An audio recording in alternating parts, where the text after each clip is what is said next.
Bom dia, irmãos, bom dia a todos. Eu quero saudá-los com a graça e a paz do Senhor Jesus, a quem seja a glória para sempre. Amém. Vamos abrir a palavra do Senhor na primeira carta de Paulo a Timóteo. Chegamos agora no capítulo 1, no versículo 18 a 20. Estamos expondo essa carta aos domingos pela manhã. 1 Timóteo, capítulo 1, versículo 18 a 20. Vamos ler a palavra do Senhor com atenção, com cuidado, para que possamos meditar nas verdades da palavra do Senhor. 1 Timóteo 1, 18 a 20. Paulo está concluindo o seu argumento que começa no capítulo 1, versículo 3, nessa parte introdutória do corpo da carta. E aqui ele então conclui dizendo o seguinte: este é o dever que te encarrego, ó filho Timóteo, segundo as profecias de que antecipadamente foste objeto. Combate firmado nelas o bom combate, mantendo fé e boa consciência, porquanto alguns, tendo rejeitado a boa consciência, vieram a naufragar na fé. E dentre eles se contam Himeneu e Alexandre, os quais entreguei a Satanás, para serem castigados, a fim de não mais blasfemarem. Amém. A bendita palavra do Senhor. Vamos orar, irmãos, rogando a direção do Senhor sobre as nossas vidas. Senhor Deus bendito, nós queremos louvar o Teu nome. Te agradecemos pela oportunidade que temos de abrir a Tua santa palavra nessa manhã, nesse domingo, dia do Senhor. Nos lembrando que Cristo está aqui em nosso meio. E a nossa oração é que o Espírito Santo, Ele nos conduza na compreensão correta de tudo aquilo que nós vamos meditar nessa manhã. E que as palavras dos meus lábios e o meditar do meu coração sejam agradáveis em Tua presença, Senhor. E que todo o Teu povo medite de forma profunda, pondere nas verdades do Senhor. E que o Teu Espírito transforme vidas, corrija erros, para a glória do Teu nome. E é em nome de Jesus que nós oramos. Amém. Meus irmãos, todos nós conhecemos muito bem a história do naufrágio do Titanic. Tenho certeza que vocês, crianças, também conhecem essa história. Um grande navio que naufraga terrivelmente. A água entra no navio e ele, aos poucos, não suporta. Ele se choca com um iceberg, aos poucos a água começa a entrar e ele então não suporta. E ele então vem a naufragar completamente. Inúmeras pessoas morrem naquele terrível naufrágio. E a fé cristã aqui, Paulo compara, em certa medida, com um barco. E o que mantém um barco estável, a fé cristã estável, o verdadeiro evangelho, é sempre a verdade apostólica. E todo ensino errático, toda heresia, toda falsa compreensão do evangelho, ela é comparada a essa água que aos poucos vai levando alguém a naufragar na fé. Essa imagem que Paulo usa aqui de forma poderosa, exortando Timóteo sobre o perigo do naufrágio da fé. É quando a fé naufraga, quando ela é solapada, destruída completamente pelo erro. E o falso evangelho ele é profundamente perigoso. Não às vezes porque ele se apresenta de uma forma claramente falsa, mas porque muitas vezes ele tem elementos que são verdadeiros, mas que estão sendo enfatizados de uma forma errada, desproporcional, com métodos humanos, com ênfases equivocadas, que de alguma forma, aos poucos, começam a fazer com que a água entre no barco. É essa a advertência que Paulo faz aqui. Agora vamos olhar o texto em si, o contexto. Como nós vimos aqui no versículo 18 a 20, de alguma forma o apóstolo Paulo está retornando os versos iniciais do capítulo 3 ao versículo 7. Nós vimos que Paulo, na sessão de abertura dessa carta a Timóteo, ele exorta Timóteo para que Timóteo ficasse na cidade de Éfeso ali, e o propósito era muito claro. Ele deveria ordenar a certas pessoas a não ensinarem doutrinas falsas. Existiam falsos mestres que tinham a ver com uma visão equivocada da lei, mas também prestavam atenção a mitos, genealogia sem fim, histórias que não têm base bíblica. Possivelmente esses homens gostavam dessas histórias, desses testemunhos, desses mitos. E o alvo da exortação, como nós vimos no versículo 3 a 7, a exortação, a instrução que Paulo faz é que Timóteo deveria viver um tipo de amor dos quais alguns estavam se desviando da verdade. Eles não estavam vivendo o verdadeiro evangelho, porque todo grupo herético é profundamente divisionista. Ele começa a categorizar aqueles que receberam, entre aspas, realmente um conhecimento dos demais, que não receberam. E agora, então, de alguma forma, Paulo volta àquela exortação a Timóteo. É por isso que alguns entendem os versos 8 a 17 como sendo uma digressão de pensamento. Porque, de alguma forma, Paulo está voltando à exortação inicial que ele havia feito. Ele vai voltar, resumindo aquele prévio argumento, encorajando Timóteo a permanecer firme, a combater o bom combate da fé, sobretudo diante de exemplos de pessoas, de falsos mestres, que ele vai nomear aqui, Himeneu e Alexandre, que estavam se desviando do evangelho. A fé deles já havia naufragado. É dentro desse contexto, então, que Paulo faz essa exortação. Obviamente, os versos 8, Paulo vai falar, depois daquela primeira exortação de 3 a 7, ele vai fazer uma exortação sobre o papel correto da lei na nova aliança. Esse era um ponto central do ensino equivocado dos falsos mestres. Eles não entendiam qual era o papel da lei na nova aliança, como muitos crentes não entendem.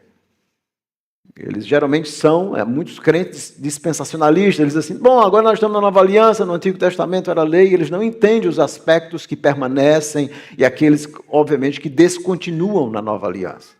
Esse era um problema. O outro era a graça, eles enfatizavam tanto técnicas e manipulações humanas, não coma isso, não faça isso, que eles deixavam de enfatizar exatamente o evangelho da graça.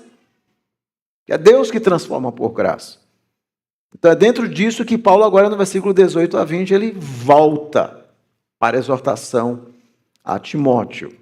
Então o que é que nós temos aqui? É muito importante nós entendermos o gênero literário, o gênero textual de um texto. Aqui nós temos uma carta, mas especificamente aqui nós temos a parênese. A parênese tem a ver com a exortação, com o encorajamento, com a advertência.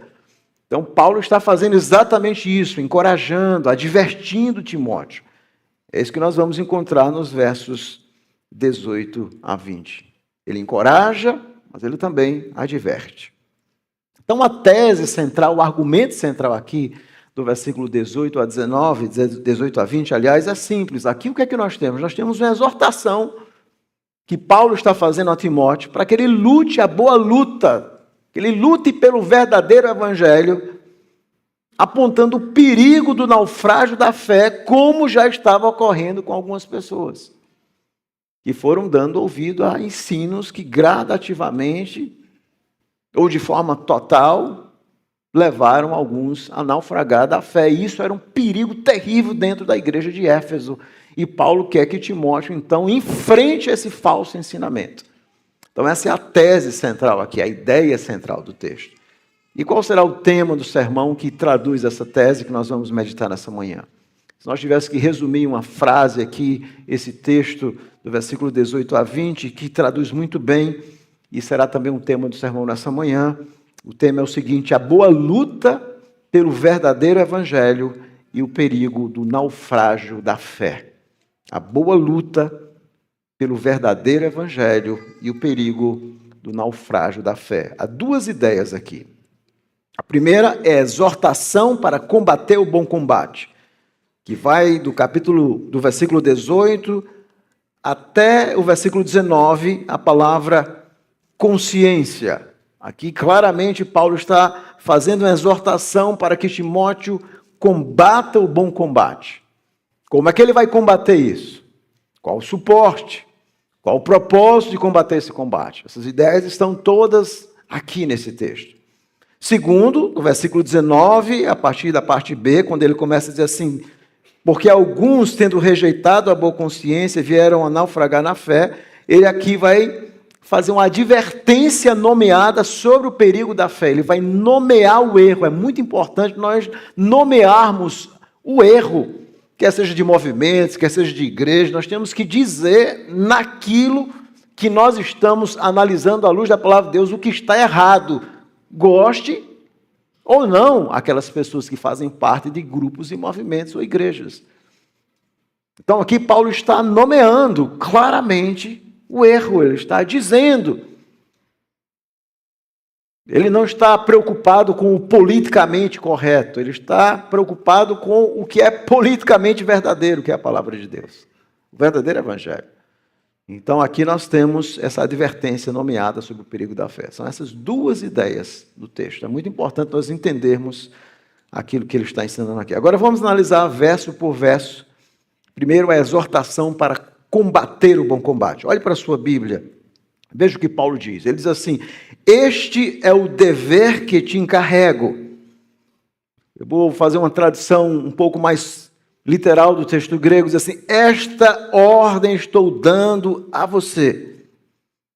Esta ordem estou dando a você. Então, literalmente, essa palavra que Paulo usa aqui para ordem, na língua grega, é o verbo que significa, que vem do verbo ordenar, paragelia. É uma ordem, uma instrução, um comando. Então, Paulo está dizendo, essa é uma ordem que eu estou dando, Timóteo, para você.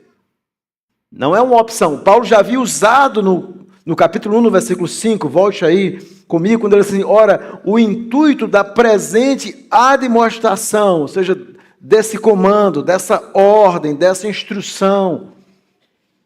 Então, Paulo está dizendo a Timóteo que ele está trazendo uma palavra solene, forte. A ideia aqui é de exortação, ordem, comando, obviamente com aspectos instrutivos. Esta ordem que eu estou dando a você. E que ordem é essa? Obviamente, tinha a ver com o que ele falou antes. É o que nós chamamos em linguística aspectos anafóricos, ou seja, tudo aquilo que vem antes, e catafóricos, ou seja, o que vem depois. Esta ordem, tudo aquilo que ele vinha falando e aquilo que ele ainda vai falar ao longo de toda a epístola. Então, observe que primeiro ele começa com essa exortação: eu estou dando uma ordem a você, um comando, algo sério, Timóteo. Paulo está preocupado, porque quando nós vemos o falso ensino, nós não podemos brincar com o erro. Nós temos que ficar muito atentos ao erro. E esse verbo que Paulo usa aqui, quando ele diz assim, estou dando essa ordem, esse verbo dando, ele tinha na língua grega a ideia geral de colocar alguma coisa. Mas geralmente, dependendo do contexto, significava confiar, guardar, entregar, recomendar alguma coisa. Então ele está dizendo, eu estou recomendando a você, eu estou dando esse encargo a você, Timóteo. É por isso que a nossa versão vai usar a palavra encarrego. Esta é a exortação que eu coloco sobre você, que eu encarrego, que eu entrego a você, que eu confio a você. Timóteo deveria fazer o papel de um ministro, ele não deveria ter medo de tratar os problemas. Essa palavra aparece, por exemplo, em 2 Timóteo 2,2, mesma palavra, quando ele diz assim, e o que de minha parte ouviste através de muitas testemunhas, isto mesmo transmite, ou seja, confia a homens fiéis e também idôneos para instruir a outros. Então a exortação é muito clara. Paulo está dizendo, olha, você está encarregado, esse é o seu dever, eu confio a você uma grande missão. E aqui Paulo, então, logo após essa exortação, Ele vai mostrar a sua afeição por Timóteo. Veja a palavra como ele se dirige a Timóteo. Ele o chama de filho. Ó filho Timóteo. Veja o vocativo. Ó filho Timóteo. Ele já havia usado no capítulo 1, no versículo 1, essa mesma expressão, mostrando toda a sua afeição. Paulo não era apenas um apóstolo, mas ele via em Timóteo como sendo seu filho espiritual. Isso era muito importante porque vocês lembram que essa carta seria lida para toda a igreja. Paulo termina essa carta usando uma expressão coletiva, ou seja, Paulo espera que aquela carta fosse lida para a igreja. Então isso mostrava que aquele Timóteo que tinha que resolver aqueles problemas, enfrentar aqueles falsos mestres, ele estava debaixo da jurisdição do apóstolo Paulo. E ele era mais do que isso, era um filho na fé. O que Timóteo estava ensinando era o ensino apostólico de seu pai espiritual. Isso servia também para encorajar Timóteo. Meu filho, não tenha medo. Tenha coragem. Combata, enfrente o erro. Seja corajoso. Esse é um grande desafio, porque às vezes quando nós percebemos o erro, nós ficamos com medo de dizer as coisas que são erradas, de dizer, olha, isso aqui está errado, isso aqui não é bíblico, isso aqui...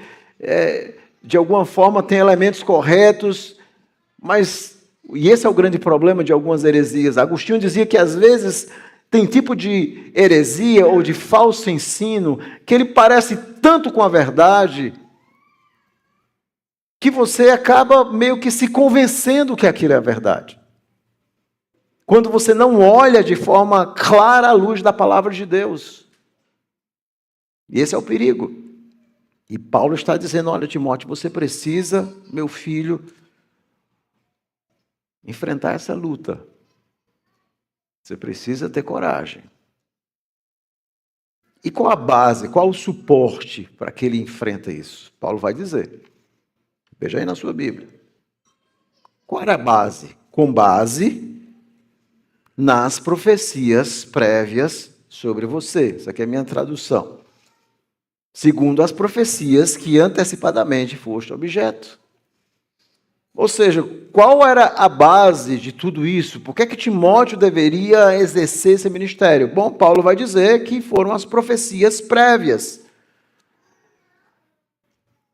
E Paulo vai usar essa mesma linguagem em 1 Timóteo, no capítulo 4, no versículo 14, se você avançar um pouco.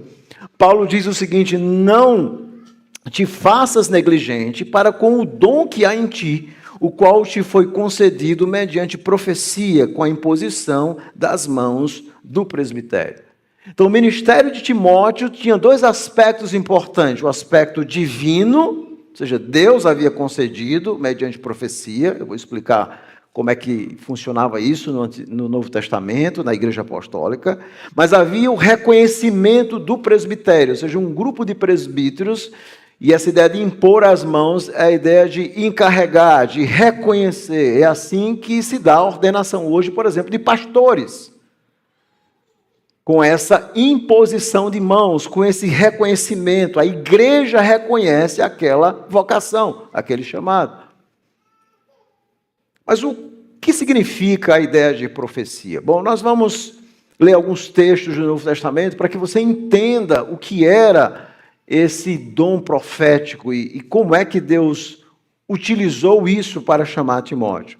Bom, primeiro eu quero que você abra sua Bíblia no livro de Efésios. Nós vamos ler alguns textos na carta do apóstolo Paulo aos Efésios. Vamos ler primeiro o capítulo 3. Aqui no capítulo 3 da carta de Paulo aos Efésios, o apóstolo Paulo vai nos ensinar, a partir do versículo 7, capítulo 4, irmãos, a partir do versículo 7.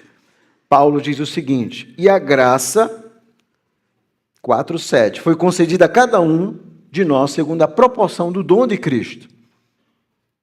Por isso diz, quando ele subiu às alturas, levou cativo o cativeiro e concedeu dons aos homens. Ora, que quer dizer subiu, senão que também havia descido até as regiões inferiores da terra. Aquele que desceu é também o mesmo que subiu acima de todos os céus para encher todas as coisas. E ele mesmo concedeu uns para apóstolos, outros para profetas, outros para evangelistas, outros para pastores e mestres, com vistas ao aperfeiçoamento dos santos e para o desempenho do seu serviço, para a edificação do corpo de Cristo. Então, na igreja apostólica, quando a igreja da nova aliança começa, Deus dá a alguns homens o dom do apostolado. Alguns foram chamados para serem apóstolos e outros para serem profetas. E qual é a importância desses dons apostólicos? Esses dons, volte comigo ainda em Efésios, no capítulo 2, eles eram na igreja apostólica o que nós podemos chamar de dons fundacionais. E por que nós chamamos dons fundacionais? Porque é assim que a palavra de Deus diz, capítulo 2, diz o seguinte, a partir do versículo 19, Efésios: assim já não sois estrangeiros e peregrinos, mas concidadãos dos santos e sois da família de Deus, edificado sobre o fundamento dos apóstolos e profetas, sendo ele mesmo, Cristo Jesus, a pedra angular, no qual todo edifício bem ajustado cresce para o santuário dedicado ao Senhor. Então, apóstolos e profetas, aí eles estão dizendo, a base da igreja é Cristo, e o ensino apostólico e profético é essa base sobre o qual o ensinamento da igreja se constrói. E o que é que esses apóstolos e profetas eram tão importantes? Por que eles eram tão importantes na fundação da igreja apostólica do Novo Testamento? Obviamente, eles não tinham ainda o Novo Testamento escrito. E aí Paulo vai explicar no capítulo 3 a importância desses dons. Veja, a partir do capítulo 3, a partir do versículo 3. Pois quando ledes, segundo a revelação, me foi dado conhecer o mistério, conforme escrevi há pouco, resumidamente. Pelo que, quando ledes, podeis compreender o meu discernimento do mistério de Cristo, o qual em outras gerações não foi dado a conhecer aos filhos dos homens, como agora foi revelado aos seus santos apóstolos e profetas no Espírito, a saber que os gentios são coerdeiros, membros do mesmo corpo e coparticipantes da promessa em Cristo Jesus por meio do Evangelho. Então, qual era a importância dos apóstolos e profetas? A função deles era revelar os mistérios de Deus. E que mistérios eram esses? As verdades trazidas agora na nova aliança, como, por exemplo, que os gentios faziam parte da igreja. Eram dons fundacionais, porque agora os apóstolos e profetas iam ensinar aos crentes da nova aliança, enquanto ainda não existia, obviamente, o Novo Testamento, as verdades de Deus. Como é que eles iam saber, por exemplo, que agora não precisava mais matar animais para cultuar a Deus, não precisava mais ir até Jerusalém? Como é que eles iam saber qual o dia que eles iam adorar, não mais o sábado, mas agora o domingo da nova aliança? Como é que deveria ser o culto? Quem é que ia trazer todas essas instruções? Quem ia que revelar o mistério de Deus? Aquilo que estava oculto e agora claramente é revelado. Os apóstolos e profetas. Eles eram dons fundacionais. E assim, da mesma forma que os apóstolos cessaram, nós não temos apóstolos hoje, nós também não temos mais profetas. Dons fundacionais, por quê? Porque quando você vai construir uma casa, você coloca a fundação só uma vez. Você não vai refazendo a fundação várias vezes. Já imaginou se a gente fizesse construir a igreja aqui, bota a fundação, aí, não, aqui no telhado vamos fazer uma outra fundação. Não, a fundação é única. Nós não temos mais esses dons fundacionais. Por quê? Porque eles ocuparam o seu papel. Então, se você disser que tem profetas hoje, você vai ter que dizer que tem apóstolos hoje. Isso simplesmente é impossível. É impossível, porque os apóstolos precisavam ser escolhidos diretamente por Cristo. Então, eram dons fundacionais. E esses dons, eles eram muito importantes na igreja apostólica. Quero convidar você a abrir sua Bíblia rapidamente no livro de Atos, no capítulo 13, onde nós vamos ver de forma prática isso que Paulo está ensinando aqui. Em Atos, no capítulo 13, diz o seguinte, a partir do versículo 1. Havia na igreja de Antioquia profetas e mestres. Observe, na igreja tinha profetas. Barnabé, Simeão, por sobrenome Níger, Lúcio de Cirene, Manaém, Colasso de Herodes, o tetrarca e Saulo.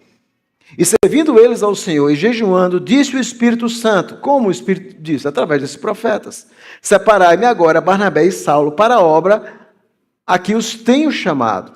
Então, jejuando e orando, impondo sobre ele as mãos, os despediram.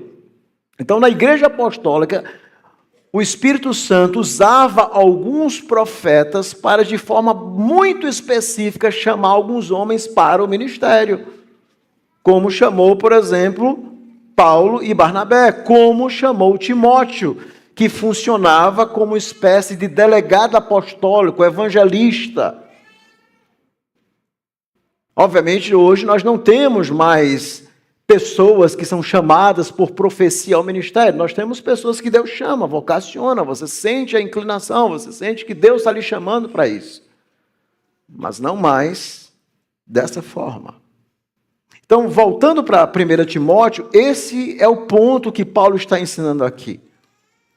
Paulo está dizendo que Deus havia estabelecido a sua vontade, separando Timóteo para o ministério. Deus havia levantado profetas, e quando a gente fala de profecia, geralmente quem vem dos movimentos pentecostais sempre pensa em profecia como predição de futuro.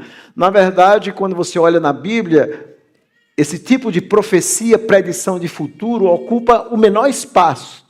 Geralmente os profetas são mensageiros pactuais para revelar a vontade de Deus. Então Deus havia revelado a sua vontade, dizendo que Timóteo seria chamado para o ministério. Essa vontade divina escolhia apóstolos, estabelecia profetas na nova aliança, evangelistas. E o conteúdo da revelação era muito clara. Ele deveria o quê? Falar de Cristo. Ele era um delegado apostólico. Então essa é a ideia que nós vemos aqui, Paulo ensinando a Timóteo. Ele havia sido chamado, a imposição de mãos no presbitério, reconhecimento daquela função, a igreja reconhecia aquela obra do Espírito, então enviava. Timóteo havia experimentado tudo isso. E isso era muito importante, para que Timóteo entendesse que a sua obra, que a sua missão não era uma missão humana. Então, o ministro da palavra, aquele que é chamado, aquele que é ordenado, ele tem uma missão muito difícil, ser um pastor, ser um ministro da palavra. É a missão de lutar pela verdade, pregar a verdade, doa a quem doer. É o chamado para não agradar homem nenhum. É o chamado para pregar o evangelho da forma como ele recebeu. E aí Paulo agora continua. Paulo diz assim, olha, você foi chamado, você é meu filho. As profecias apontavam isso, a sua vocação. E aí Paulo vai continuar. Para que combatas, eu sei que a versão de vocês tem os 2 pontos aí, não é assim? A Nahara diz assim, segundo as profecias de que foste antecipadamente objeto. 2 pontos. Combate firmemente nelas o bom combate. Mas literalmente na língua grega aqui tem uma partícula de propósito. Para que você combata. Ou seja, indica propósito. Por que ele foi chamado? Por que Deus tinha chamado Timóteo? Por que Deus tinha levantado profetas para vocacionar e dizer assim, olha, você tem uma missão, Timóteo. A missão de Deus nunca é fácil, não é? A missão de Timóteo não era viver como um pastor confortavelmente em Éfeso. Essa nunca é a missão de um pastor, viver confortavelmente. A missão é entrar em uma batalha, um combate. Essa é a palavra que ele diz assim, para que você combatas,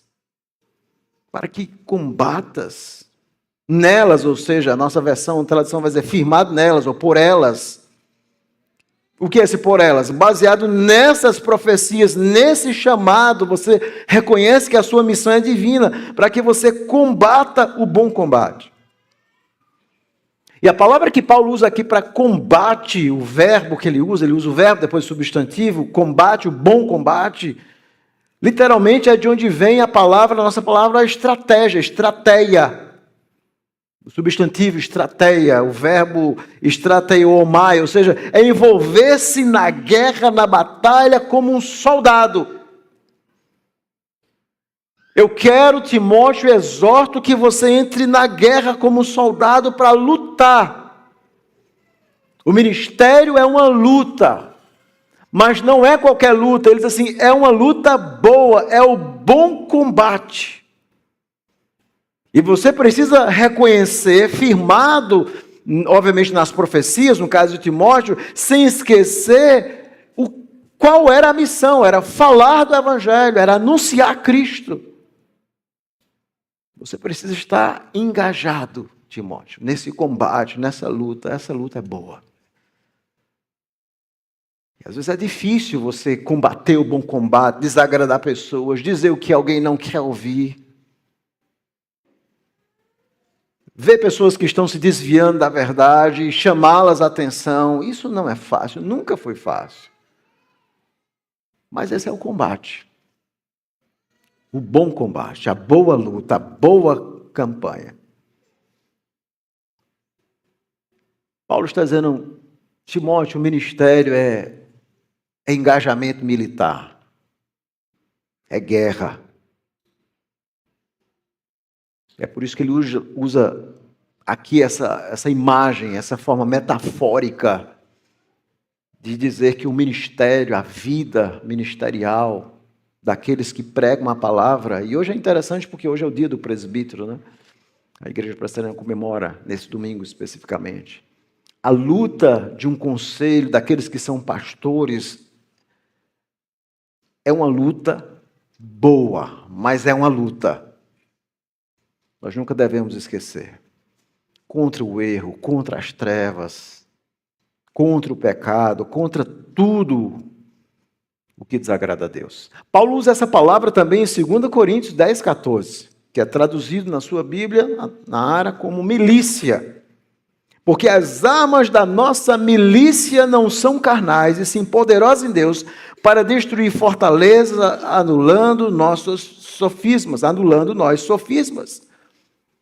Ou seja, as armas que nós temos para essa guerra não é o nosso argumento, no sentido de que nós vamos convencer todo mundo. As armas são poderosas para destruir o sofisma porque elas são de Deus. Elas são poderosas em Deus. Essa é a força do Evangelho. É por isso que C.S. Lewis diz que o Evangelho é como um leão. Você solta um leão na sala e todo mundo corre. A força do cristianismo está na verdade que ele tem. Uma verdade que ninguém pode contrapor. Então, quando você solta o verdadeiro evangelho, essas armas, essa guerra, essa batalha, ela é poderosa, porque as nossas armas são espirituais. E elas destroem pensamentos errados. Elas são profundamente analíticas. Elas analisam as experiências, se são certas, se são erradas. Ela analisa os movimentos. E isso é um aspecto fundamental da fé reformada. A fé reformada significa que nós analisamos todas as coisas à luz da palavra de Deus. O culto, as emoções, os movimentos, como são feitos. Não apenas os resultados, mas os meios, os métodos. Tudo precisa passar no crivo da palavra de Deus. Tudo. Porque quando nós conversamos com algumas pessoas, elas sempre apelam, não, mas está tendo resultado. Mas aconteceu algo comigo. Veja, essas coisas nós não somos obrigados a discutir. O nosso ponto não é esse, o ponto é a verdade do Evangelho. Se fosse por resultado, tem muitas seitas cristãs que ninguém tem resultado como elas. Veja quantas megas igrejas nós temos heréticas. Então, se for por resultado, então eles com certeza estão certos. E aqueles que são menores estão errados. E o próprio Jesus estaria errado, porque ele disse que o caminho da vida é para poucos, não é? É apertado, é difícil, são poucos os que entram. Então o evangelho não é resultado. Não é o que deu certo. É analisar cada coisa à luz da palavra de Deus. E ver se aquilo é correto ou não. E Paulo ainda continua no versículo 19, mantendo, ou seja, tendo o quê? Fé e boa consciência. Era preciso, para esse combate, primeiro, manter a fé em Jesus. E, obviamente, aqui nós não sabemos se Paulo está falando da doutrina, ou seja, de forma objetiva, o corpus doutrinário cristão, ou a fé no sentido subjetivo, a sua fé, a sua crença em Cristo, mas possivelmente esses dois aspectos estão juntos aqui, são confundidos aqui, estão entrelaçados aqui. Timóteo deveria então ter o quê? Fé, a fé verdadeira. Você precisa conhecer profundamente a verdade para quando você vê algum elemento de erro, você diz assim, isso aqui está errado. Você precisa conhecer. E por quê? Por quê? Porque isso é fundamental. Quando você conhece muito a verdade, você distingue o erro. Você percebe numa frase, você percebe num jeito, você percebe em alguma coisa assim, isso aqui não é desse jeito que a palavra de Deus ensina. E o falso cristianismo, ele tem uma característica, ele é sempre manipulativo, ele sempre vai manipular você. Então, quando você vê qualquer movimento que esteja manipulando você, mexendo com as suas emoções, alguém dizendo que você faça isso, faça aquilo, para você se sentir alguma coisa, fuja disso. Isso não é evangelho. O verdadeiro evangelho é aquele onde as emoções são produzidas por Deus e pela sua palavra no seu coração, que implicam não em mudanças ali, mas mudanças profundas, diárias e constantes, e você sabe que precisa estar diariamente buscando essas mudanças. Então Paulo diz, você precisa ter, Timóteo, fé, e a outra coisa que ele diz aí, veja a outra palavra, boa consciência. Fé e boa consciência, eu já expliquei em outro sermão, boa consciência, mas era necessária uma consciência sensível à prática de boas obras que agradam a Deus. E a base dessa consciência, como ele diz no capítulo 1, versículo 5, era o amor. Esses falsos mestres, Paulo vai dizer no capítulo 4, versículo 3, se você adiantar um pouco, versículo 2, aliás, 1 Timóteo 4, diz assim, que pela hipocrisia dos que falam mentiras, e que tem cauterizado a própria consciência. Ou seja, o falso ensino, ele cauteriza, ele bloqueia a consciência. Você fica meio bloqueado para a verdade. Então, Paulo diz assim, olha, essa ideia de proibir isso, não faça aquilo. O falso evangelho, ele é sempre simplista em essência. Quando você vê alguém sendo simplista em essência, você diz assim, tem alguma coisa errada, porque a vida não é tão simples assim. As coisas são muito complexas. E às vezes nós vamos entrando nesse simplismo. E esses mestres, eles tinham a consciência cauterizada, e em Tito, capítulo 1, versículo 15, diz que eles tinham a consciência contaminadas. O argumento de Paulo a Timóteo, você precisa ter fé, e a verdadeira fé, ela sempre produz uma consciência boa, que leva você a agir de uma forma correta, à luz da palavra de Deus. E o argumento de Paulo é muito claro, a rejeição à fé tornou em certo sentido a consciência daqueles hereges incapazes e ineficazes de realizar um comportamento cristão correto. Eles não conseguiam viver o verdadeiro evangelho. Por quê? Porque toda doutrina, não esqueça que eu estou dizendo isso, toda doutrina, todo pensamento vai redundar em uma prática. E quando você vai ver uma prática, você diz assim, qual a base dessa prática aqui? Quais são as verdades que estão norteando essa prática? Esse é um pensamento importante. E é por isso que Paulo, então, vai estar dizendo, fazendo um segundo movimento aí na parte B. Ele começa agora a fazer essa advertência nomeada sobre os perigos da fé. Veja o que ele diz assim, porque alguns, ou rejeitando alguns, essa é a ideia, rejeitando alguns, rejeitando o quê? Eles rejeitaram o verdadeiro evangelho. Eles rejeitaram. E essa palavra que Paulo usa aqui, rejeitar, na língua grega, é uma palavra fortíssima, é no sentido de repudiar alguma coisa. Geralmente é usada para você empurrar uma coisa de forma brusca. Quando, por exemplo, você diz, eu não quero isso aqui. É esse tipo de rejeição. Esses homens, então, eles rejeitam o verdadeiro evangelho. Eu não quero isso aqui. Eles haviam rejeitado. Alguns já estavam rejeitando. Ali dentro daquela igreja. Nós estamos falando, irmãos, de uma igreja apostólica, onde existiam apóstolos. Esses homens estão confrontando apóstolos. Porque o falso ensino, ele confronta qualquer pessoa. Ele se levanta contra qualquer pessoa. E esses homens, então, estão rejeitando. E o que é que Paulo diz?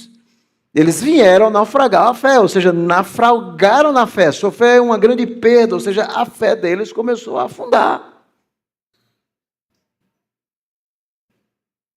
Na verdade, aqui Paulo está ensinando uma verdade muito importante, irmãos, é que a fé falsa, ela sempre afunda. A fé falsa, ela sempre afunda. Ela parece muito boa. Os sentimentos parecem reais. As emoções parecem reais. Mas aos poucos você vai afundando. Mas por que afunda, pastor? Porque a fé que não é realmente baseada na verdade afunda. Bom, porque ela não tem base sólida. E a água vai entrando.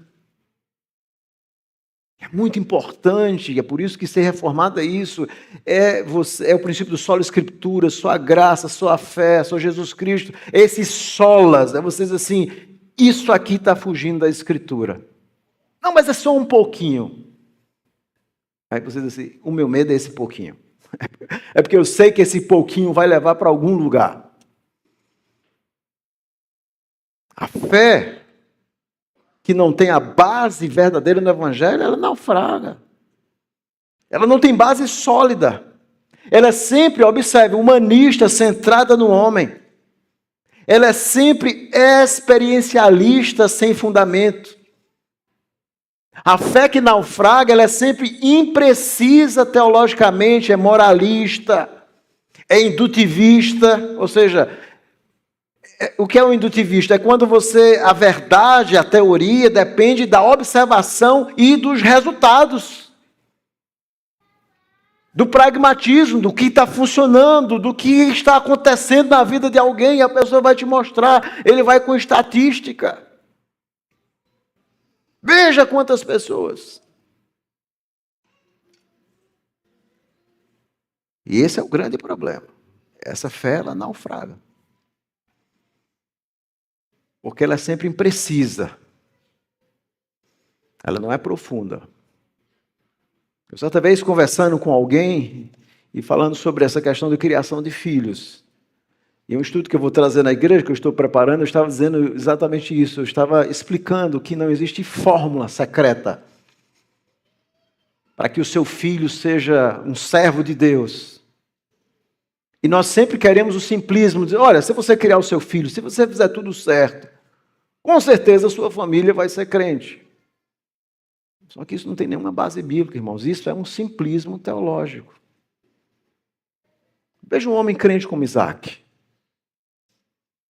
Ele teve 2 filhos, Isaac teve 2 filhos, Jacó e Esaú. Deus amou um e aborreceu o outro. É isso que Paulo diz. A salvação tem a ver com a escolha divina, com coisas que são maiores do que nós. É claro que nós temos que educar os nossos filhos, é claro que eles estão incluídos na aliança, é claro que nós temos que ensiná-los, orar por eles quando eles estão frios na fé, mas isso não garante, não tem uma bala de prata, não tem uma fórmula secreta, não tem alguma coisa que se você fizer realmente isso vai ser impossível de acontecer. Isso não existe, porque existem aspectos da soberania de Deus. Então, sempre quando alguém coloca essas coisas, isso é o que nós chamamos de simplismo teológico. É claro que há uma grande probabilidade que, se você ensinar a palavra de Deus ao seu filho, se você der um bom exemplo como pai, se você confiar na graça de Deus, Deus, não é você, Deus, em sua infinita misericórdia, pode salvar o coração dele, não é mais tenridade, para que ele cresça no caminho do Senhor. Mas não é você, é Deus. Isso é o simplismo. Faça alguma coisa que você vai obter um resultado. Isso vai levar a fé a naufragar. O naufrágio da fé aqui não é a perda de salvação. Não é isso que Paulo está dizendo. Mas o desvio, a corrupção pessoal da fé, que sempre vai afetar o adepto do erro. Aquele que aos poucos começa ouvindo esses ensinos em vez da verdade, aos poucos a sua fé começa a naufragar. E Paulo vai nomear, dentre estes se contam, veja o que ele diz, Himeneu e Alexandre. Paulo vai dizer, os dois, vamos dizer assim, hereges mó. Dois terríveis falsos mestres que estavam ali na igreja. Paulo não tem medo. Esse mesmo homem vai aparecer em 2 Timóteo, no texto que nós lemos, quando Paulo vai falar pelo menos de um deles, o capítulo 2, versículo 17, ele diz assim, além disso, a linguagem deles corrói como câncer. Ela é destrutiva, entre os quais se inclui Himeneu e Fileto. Aqui é outro. Então, além de Himeneu e Alexandre, existia esse Fileto também. Estes se desviaram da verdade, asseverando que a ressurreição já se realizou e estão pervertendo a fé alguns.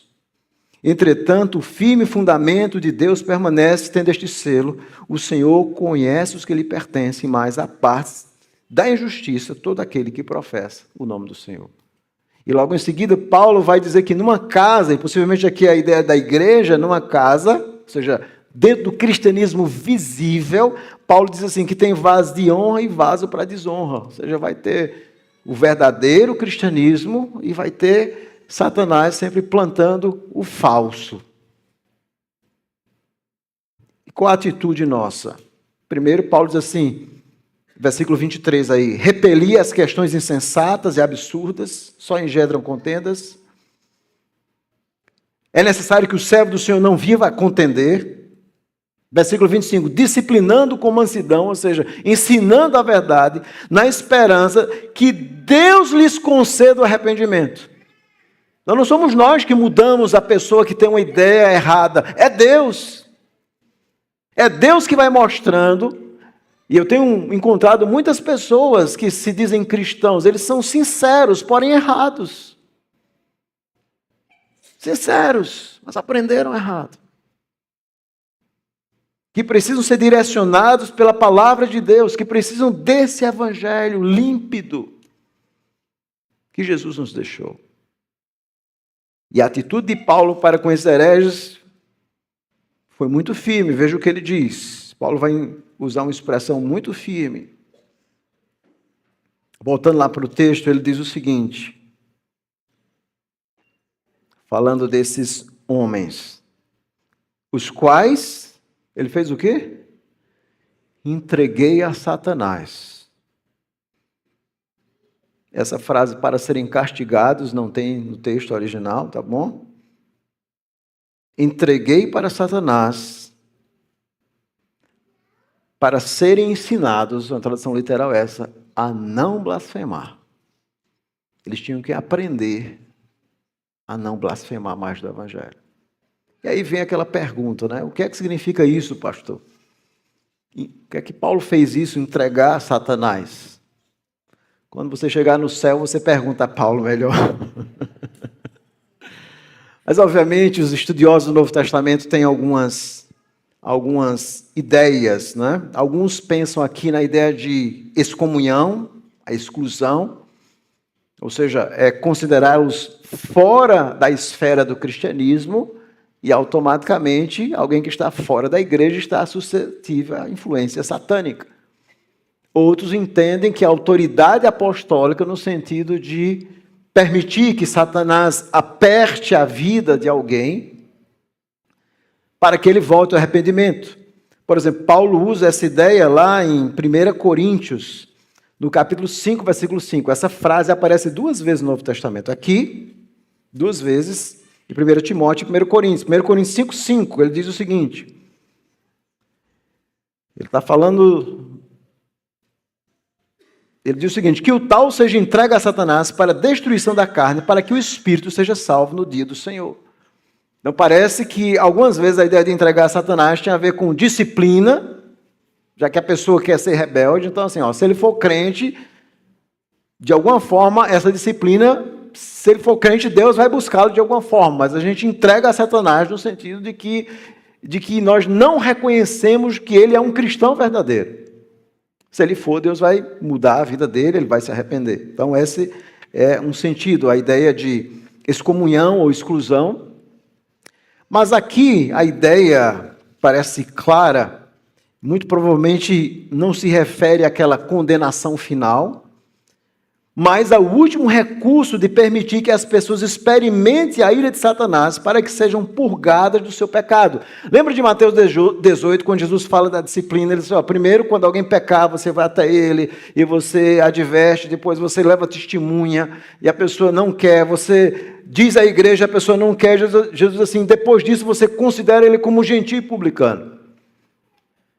Então, o último recurso, quando você tenta e não tem jeito, de alguma forma, quando alguém é excluído da igreja, considerado como não cristão, em certo sentido, ele está sendo entregue a Satanás.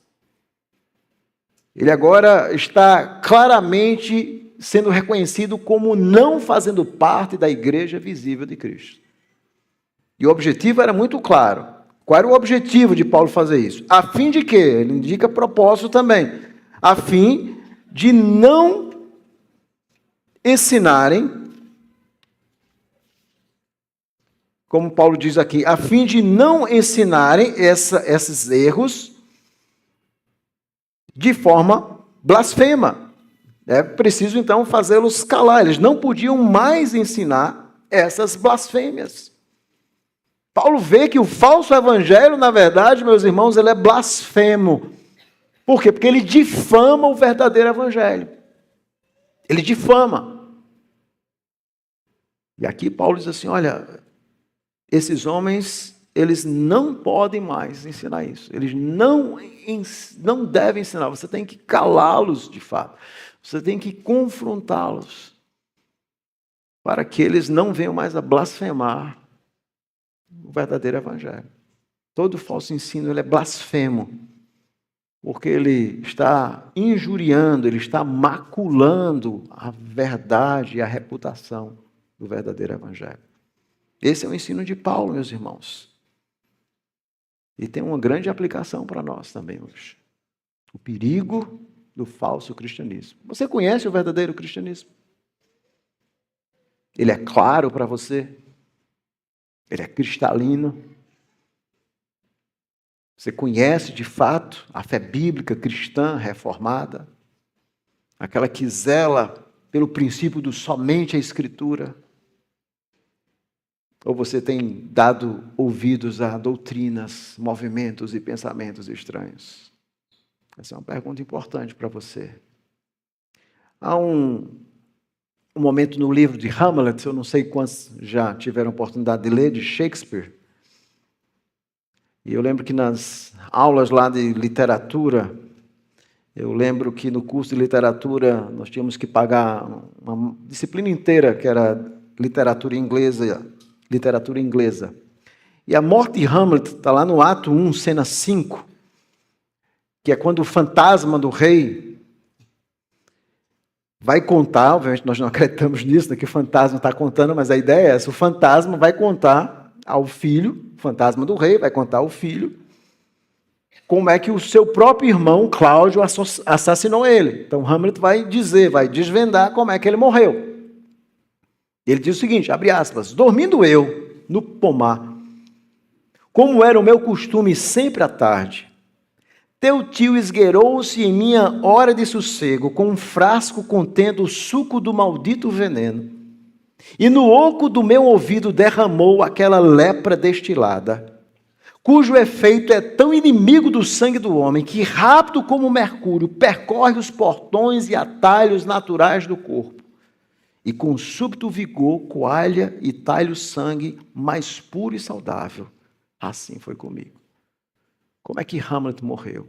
O seu irmão derramou uma gotinha de veneno quando ele estava dormindo. Acertou mesmo ali no ouvido. Isso foi destruindo. É o poder da gota de veneno. Uma pequena dose de veneno destrói o todo. É por isso que Paulo diz que ia haver um momento onde aqueles homens não iam suportar o verdadeiro evangelho, como que sentindo coceira no ouvido, ou seja, eles queriam ouvir coisas agradáveis. Mas o falso evangelho é isso, pense o seguinte, você beberia uma bebida onde alguém lhe dissesse assim a você, aqui tem 99% de água, água boa, mineral, a melhor que tem. Agora tem 1% de veneno aí. Você beberia essa água? Não, mas só tem 1% de veneno. Está quase tudo certo. Mas tem essas coisinhas que você tem que dar um desconto. Você beberia essa água? Você seguiria uma igreja, um movimento que tem 99%, 98% de verdade, mais 2% de erro? 1%. 0,5%. Você faria isso? Possivelmente não. A verdade, ela precisa ser total, porque o erro, uma gota dele, mata, destrói. Mais ou menos o que Paulo, mais ou menos não, é exatamente isso que Paulo quer ensinar aqui. Então, meus irmãos, as aplicações são claras. O povo de Deus, ele sempre foi assolado por falsas doutrinas. Ao longo da história da igreja, inúmeras. No 2º século, um homem chamado Irineu de Leão escreve um livro chamado Contra as Heresias. Veja, o livro de Apocalipse está no ano 95, né? O último livro do Novo Testamento. Irineu está mais ou menos no ano 180. Ele escreveu um tratado contra heresias cristãs, nomeando inúmeras heresias. E esse catálogo só tem crescido ao longo da história. E a nossa missão é muito simples, é ficar com o verdadeiro evangelho. O falso ensino, ele sempre coloca o homem em primeiro lugar. Essa é a característica. O homem, não Deus. As tradições e não a palavra de Deus. As experiências, as histórias, os resultados, uma série de coisas, e não o verdadeiro evangelho. É fácil de detectar, não é difícil, não. A verdade das Escrituras, meus irmãos, e esse é um ponto central, é que deve reger tudo. É a Escritura que diz se aquela experiência é correta ou não, se tal método é correto ou não. Porque todo erro, experiencialismo cristão, ele busca corroborar argumentos com números. Então a pessoa vem com muitos números para você. Mas nós não somos baseados, a nossa fé não é baseada em números, é baseada na verdade. Obviamente que o verdadeiro evangelho produz crentes verdadeiros, mas faz mudanças profundas. A verdadeira doutrina, ela produz verdadeira experiência sem manipulação. E é por isso que nós temos que nomear movimentos, coisas que nós dizemos, ok, nós entendemos, mas achamos que esses aspectos são errados. É o que a nossa igreja presbiteriana tem feito. Analisando movimentos, igrejas, categorizando algumas como seitas, recomendando, como o Supremo Concílio fez os homens a não participarem, por exemplo, dos legendários, porque tem algumas coisas equivocadas no movimento. Então, isso é a preocupação da igreja, dos pastores, em dizer, meus irmãos, nós temos que buscar a limpidez do evangelho. A limpidez do evangelho. Por quê? Porque nós não queremos o 98%.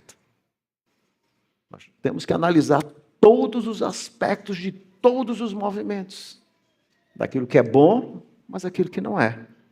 E nós temos que estar atentos a isso. Filtrar e dizer assim, isso aqui está errado à luz da palavra de Deus. Esse é o verdadeiro evangelho. Satanás, ele sempre tenta semear a verdade. Semear no meio da verdade pequenas mentiras. E eu quero concluir com um livro de C.S. Lewis. Vocês já devem ter... Muitas pessoas já assistiram o filme As Crônicas de Nárnia. Mas o que muitos não leram é um livro de C.S. Lewis, tem em língua portuguesa. O título é bem estranho, tá bom? Então não tenha medo de ler, não. Mas o título é As Cartas de um Diabo a Seu Aprendiz. Você diz, carta do diabo, pastor? Mas a ideia é o seguinte, é um diabo velho que vai escrever para os diabos jovens como enganar os crentes. Essa é a ideia. Como é que você engana os crentes? E tem uma dessas cartas, que é a carta que um deles escreve. O nome do... Eu não sei como é que tem em português, porque eu nunca li o livro em português, mas em inglês é Scroll Tape, que ele escreve para um demônio júnior. Sabia que tinha isso, não, né? Que é o Wormwood. E ele diz o seguinte, ó, veja o que ele diz, veja que coisa, veja a estratégia. Ele diz, seu homem, abre aspas, seu homem, isto é, o cristão que você está querendo destruir, o seu homem está acostumado desde menino até uma dúzia de filosofias incompatíveis dançando juntas dentro da cabeça dele. Ou seja, aquele cristão, ele vivia com várias coisas incompatíveis, filosofias na cabeça. É isso que o demônio velho está dizendo. Ele não pensa em doutrinas como essencialmente verdadeiras ou falsas, mas sim acadêmicas ou práticas. Aquilo é acadêmico, isso aquilo é prático. Isso aqui é para a minha vida. Jargão, o demônio continua dizendo, e não argumentos. É seu melhor aliado para mantê-lo longe da verdade. Ou seja, ele precisa de jargões e não argumentos para que ele fique longe da verdade. Então nós temos que ter muito cuidado em examinar todas as coisas à luz da palavra de Deus. Movimentos, igrejas, tudo. Qual é a base? O que está certo? O que está errado?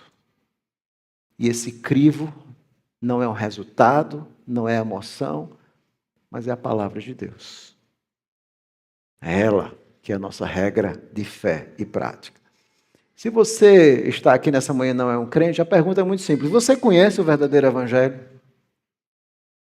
Você foi transformado por esse evangelho? Esse evangelho mudou a sua vida?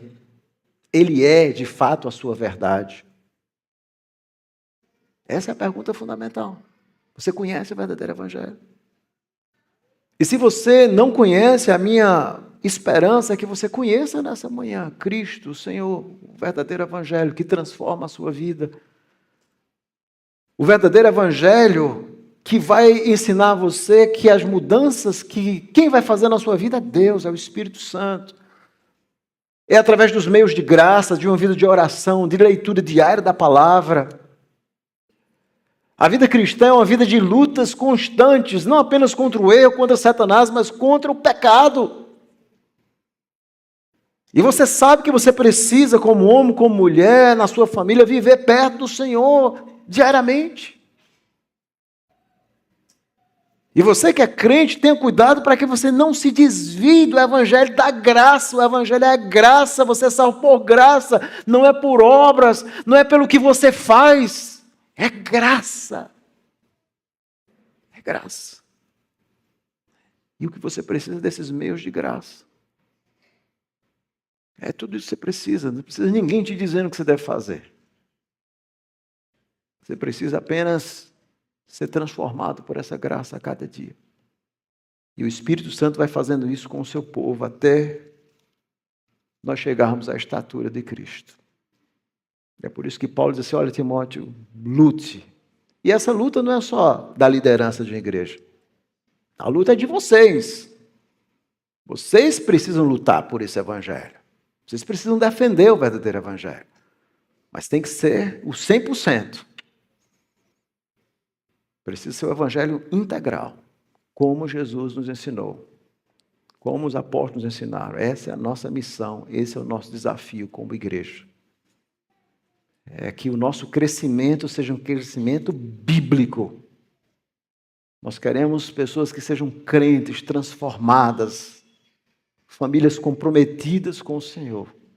E isso precisa ocorrer não pelos méritos humanos, mas pela obra de Deus na vida de vocês. Busque ao Senhor, vamos buscar o Senhor, para que possamos de fato viver esse verdadeiro evangelho. Vamos orar. Senhor Deus bendito, nós somos gratos pela tua santa e bendita palavra, que ela é sempre cirúrgica. Ela não deixa margem para nada, a não ser para a verdade. Nós te pedimos que o Senhor nos dê humildemente sempre esse coração ensinável, para que possamos amar a verdade do Evangelho. Esse bom depósito, como Paulo diz a Timóteo na sua segunda carta, é um tesouro o Evangelho. O verdadeiro Evangelho é um tesouro, é a nossa maior joia como igreja. Nos ajuda a preservá-lo, guardá-lo, pregá-lo e, acima de tudo, vivê-lo em nossas vidas, com a graça do Senhor. Tem misericórdia de nós, Senhor. Tudo isso eu te peço, em nome de Jesus. Amém.